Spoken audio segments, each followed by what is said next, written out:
हम इस बार भी एमएलए मोहतरमा को जिता करके लाएंगे तो वो हमारी कौम के लिए बहुत ज़्यादा नुकसानदेह साबित हो जाएंगी। और इस बात के कोई इनकार नहीं कर सकता कि ये जो नॉर्थ की सीट जिसके लिए हम और आप फिक्र करते हैं, ये नॉर्थ की सीट भी हमारे हाथों से निकलकर जो है रिजर्व कर दी जाएगी और ऐसे हालात के अंदर हम कुछ नहीं कर पाएंगे।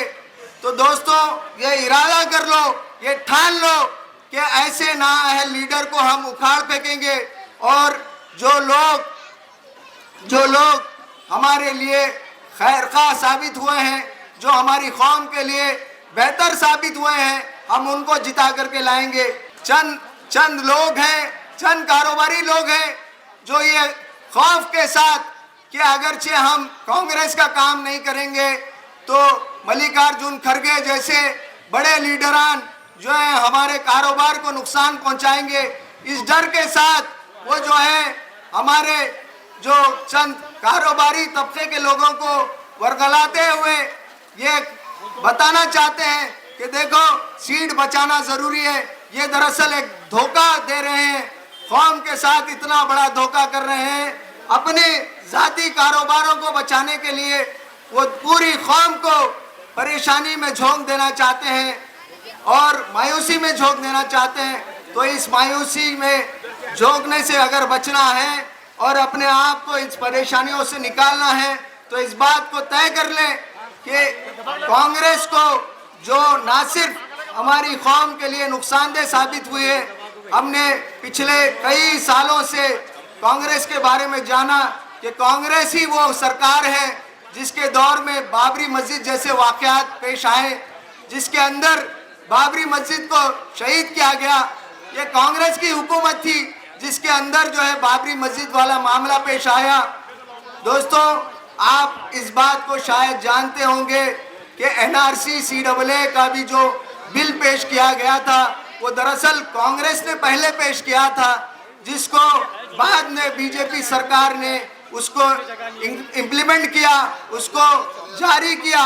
मैं आपसे ये दरख्वास्त करता हूँ कि आने वाले इंतखाबात के अंदर ऐसी कांग्रेस को जड़ से उखाड़ कर फेंक दीजिए और एक रीजनल पार्टी जो जेडीएस पार्टी है उसके एक बेहतरीन लीडर जनाब नासिर हुसैन उस्ताद को जिता करके लाएं। नासिर हुसैन उस्ताद साहब की क़यादत में ख़वातीन एतमाद रखती हैं।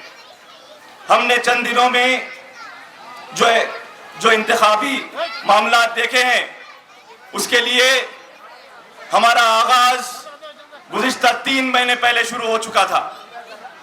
अवामी बेदारी मुहिम के नाम से मुसलसल हम लोग नासिर हुसैन उस्ताद साहब के साथ दुकान दर दुकान जाकर उन लोगों से जो दुकानदार हैं मुलाकात करते रहे और मुलाकात करके नासिर हुसैन उस्ताद साहब ने उनका हाथ अपने हाथ पे लेकर ये बात का वादा लिया कि आप इस बार तब्दीली करेंगे और मुझे यानी कि नासिर हुसैन उस्ताद साहब की जो कोशिश है, जो मेहनत रही है, अवाम उन्नास के लिए जो खिदमत अंजाम दिए हैं उसके नतीजे में मुझे मौका फराहम करेंगे। और अल्हम्दुलिल्लाह 8 से 10 हज़ार लोगों ने, मैं आपके सामने फिर एक बार दोहरा देना चाहता हूं कि 8 से 10 हज़ार लोगों ने नासिर हुसैन उस्ताद साहब के हाथ पर हाथ रखकर इस बात का वादा किया कि नासिर हुसैन उस्ताद साहब इस बार हम तब्दीली लाएंगे और आपको मौका देंगे। और आज चंद ऐसे लोग हैं जो ये समझ रहे हैं कि महज 2 रोज 3 रोज पहले आकर नासिर हुसैन उस्ताद साहब की क़यादत को कमजोर साबित करके हम एक कांग्रेस के कमजोर तरीन नुमाइंदे को, कांग्रेस के, फिर एक बार दोहरा देता हूं आपके सामने कि कांग्रेस के कमजोर तरीन नुमाइंदे को मौका फराहम किया जाएगा। वो ऐसी खातून जो बेशक खमरुल इस्लाम साहब की अहलिया जरूर है, लेकिन खमरुल इस्लाम साहब के बताए हुए नक्श कदम और खिदमत को उन्होंने नहीं समझा और नतीजा ये हुआ कि हमारी आवाम ने गुज़िश्ता 5 सालों में बहुत ही मुश्किल हालात देखे। उन हालात में हमारी माएँ बहनें भी परेशान हुई और हमारे नौजवान भी परेशान हुए, हमारे बुजुर्ग भी परेशान हुए, कारोबार करने वाले, ठेला बंडी चलाने वाले लोग भी परेशान हुए। वो लोग जो हर रोज मेहनत करते हैं और अपनी रोजी रोटी कमाते हैं, उनको तकलीफ पहुंची। और मोहतरमा उस वक्त कहां रही?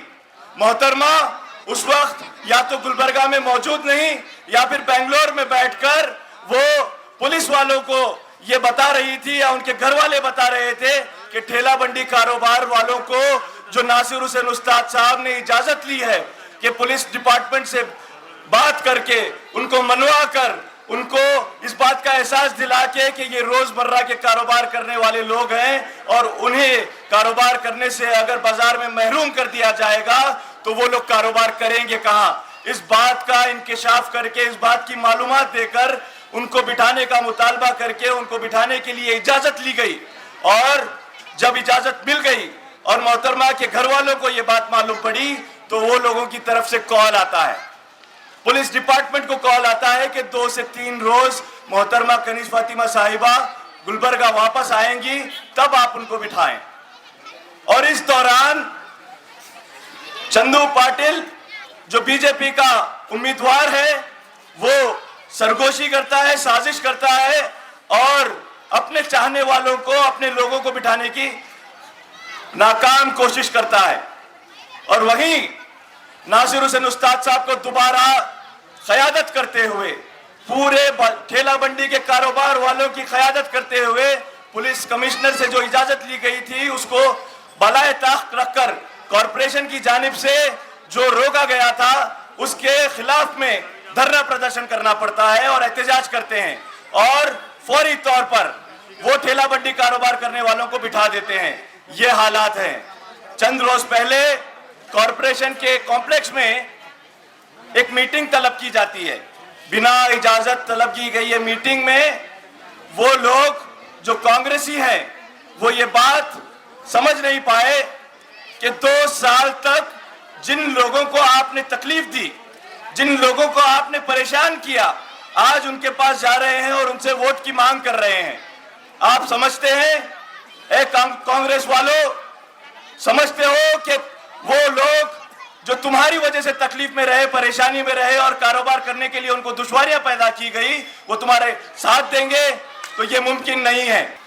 उलमा इकराम के ताल्लुक से मीटिंग्स बुलाई गई कि वो लोग कांग्रेस की हिमायत करें।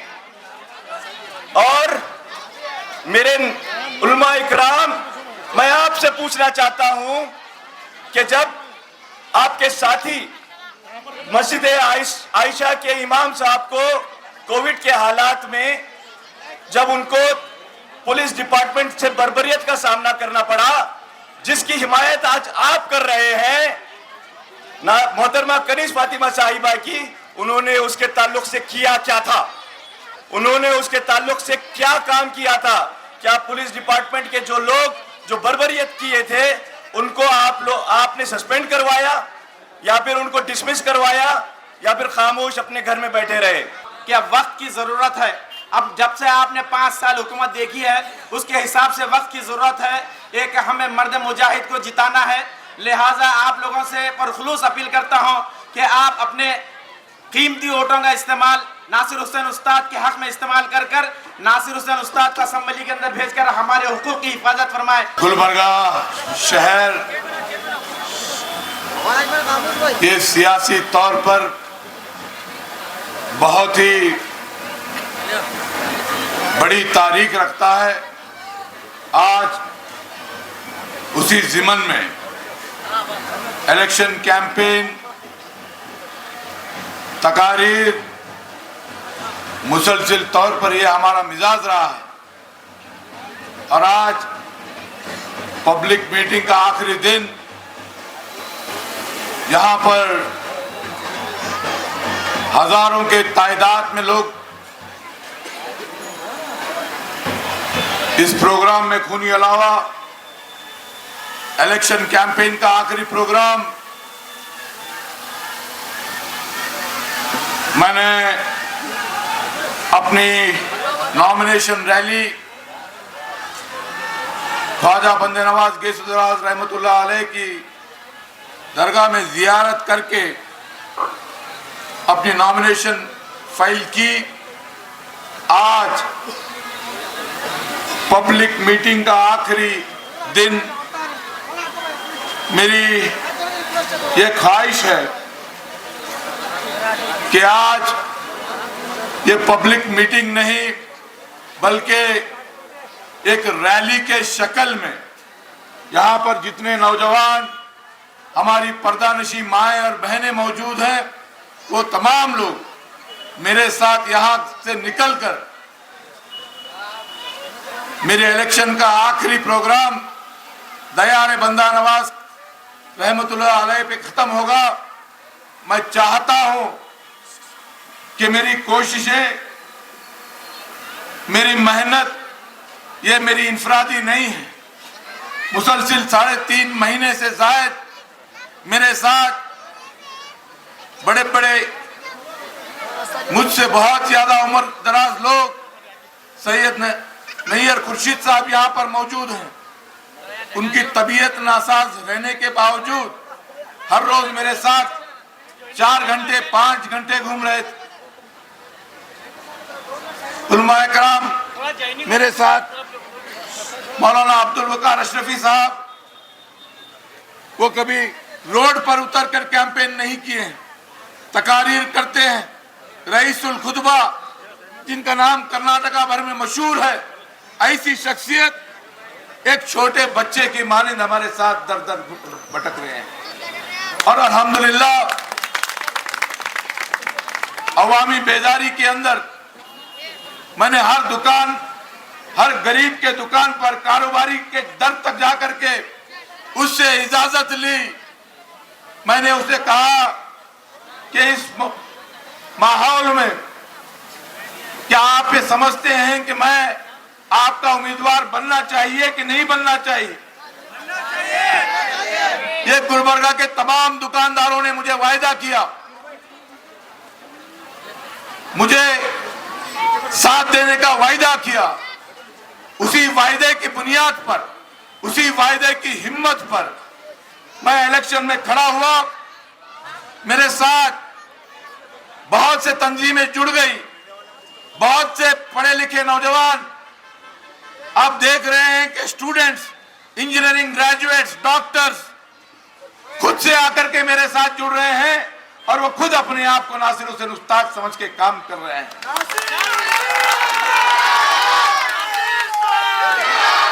हमारे अफजाल महमूद साहब दिन रात काम कर रहे हैं। यहाँ पर सिराज शाब्दी, मैं समझता हूं कि जब से नॉमिनेशन फाइल हुआ है, जब से लेकर अब तक वो इलेक्शन कैंपेन कर रहा है, गली गली चौराहे पर जाकर, और एक भी प्रोग्राम में मैं उसके प्रोग्राम में शामिल नहीं हूं। ये जोश, ये जज्बा और हमारी पर्दा नशीन माएँ और बहनें घरे घर जाकर के ग्रुप मीटिंग्स, कैंपेन, इस तरह के प्रोग्राम्स मुसलसिल तौर पर हो रहे हैं। मैं बहुत ज्यादा भीड़ यहाँ पर है, मैं अपनी तकरीर को ज्यादा लंबी नहीं करूंगा। आप तमाम माँ और बहनों से, हमारे नौजवान साथियों से मैं चाहता हूं कि मैं अपनी तकारीर का आखिरी हिस्सा ख्वाजा बंदे नवाज रहमतुल्लाह अलैह के दर पे कर दो। मैंने वहीं से शुरुआत की, खत्म भी वहीं पे होगा इंशाअल्लाह। जो भी फैसला होगा तो कामयाब होगा।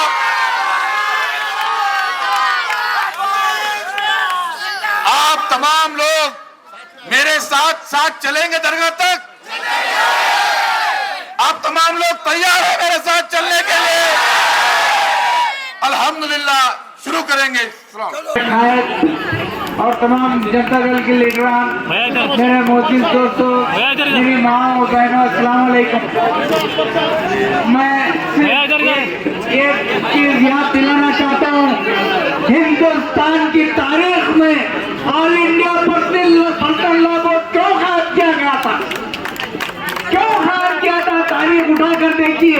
ये तारीख वो है जो इंदिरा गांधी ने हिंदुस्तान में यूनिफॉर्म सिविल कोड लाना चाहती थी। ये 1972 की बात है। ये बीजेपी वाले नहीं, ये आरएलएस वाले नहीं, ये कांग्रेसियों ने यूनिफॉर्म सिविल कोड लाना चाहती थी। उसके खिलाफ all India Muslim personal law board बना और सारे हिंदुस्तान की आवाज उठी। हर शहर के मुसलमानों ने आवाज दी, जिस वजह से हाल तरह हम लोग तारीखी मैदान में चलते हुए हुकूमत पर इसी के खिलाफ बयान करना, ये तमाम चीजें कांग्रेस की है।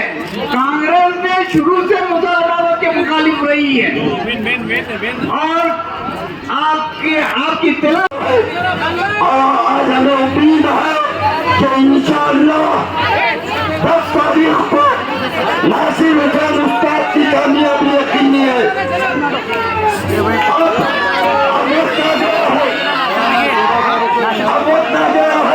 तमाम मेरी माँ पर दे हाथों को ऊपर करे, लगाए नासिर हुसैन उस्ताद, पूरी माँ पर दे हाथ ऊपर करे ताकि गुलबर्गा के फासिस्ट हाथों को पता चले कि गुलबर्गा में हम मुत्तहिद है।